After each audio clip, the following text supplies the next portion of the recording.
Good morning, good morning! Magdilig tayo ng halaman dito sa front garden. Sobrang init, kaya natutuyo yung mga dahon, natutuyo yung ating mga halaman. Ang dami kong mga halaman na nangamatay. Tingnan nyo naman ang aking mga pasong iba, puro bakante na. Ang hirap talagang mag-alaga ng plants ngayon sa sobrang init ng panahon. Na-miss ko to guys, ang tagal ko tong hindi nagawa. More than 5 months yata. So, ngayon, since sobrang init, kailangan diligan ng todo-todo itong ating mga halaman. Ayan, itong mga to, buti na lang matitibay itong mga plants na to. Kasi kung hindi, nako, matagal na itong mga nangamatay siguro. Ayan, so kung may mga halaman kayo na gustong itanim, naghahanap kayo ng matibay sa init ng araw, itong mga plants na ganito, hindi ko lang alam yung mga pangalan ng iba dito. Yung aking San Francisco, napakatatag din niya. Nag-iisang natirang San Francisco yan.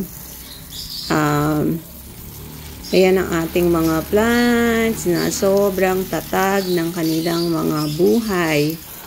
Mapainit, mapaulan. Ayan, talagang nakakasurvive sila. Itong ating Hawaiian tea plant, napakaganda. Ang laki na rin niya.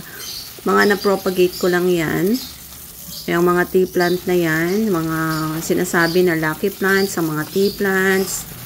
Ayan, kung mapapansin nyo guys, puro mga lucky plants ang mga nakatanim dito. Mga potos, mga palmera, Hawaiian tea plant.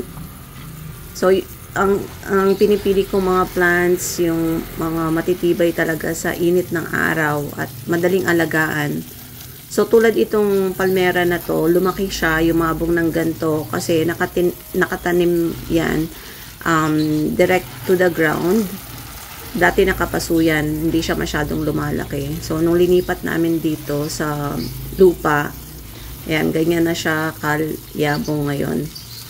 At happy ako dahil green na green yung mga dahon niya. Although nagtanggal na ako ng isang araw ng mga ibang natutuyong dahon. But, so far, so good. They're all looking healthy. Ang isa lang talaga na medyo na-damage yung aking variegated gumamela kasi tinamaan yun ng sasakyan. May na-aksidente dun sa side na yun. So, inayos ko lang din yun kahapon. So, ayan. Ang sarap magdilig ng halaman kasi pag nagdidilig ako ng halaman, parang napipress ko yung buong paligid. Kaya gustong-gusto kong nagdidilig ng halaman.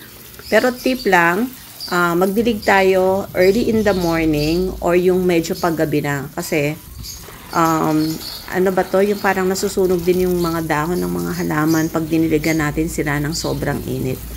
So, ito lang yung gusto kong i-share sa inyo. Everyone, have a blessed day and thank you for tuning into Mommy Liz Garden. God bless! Bye-bye!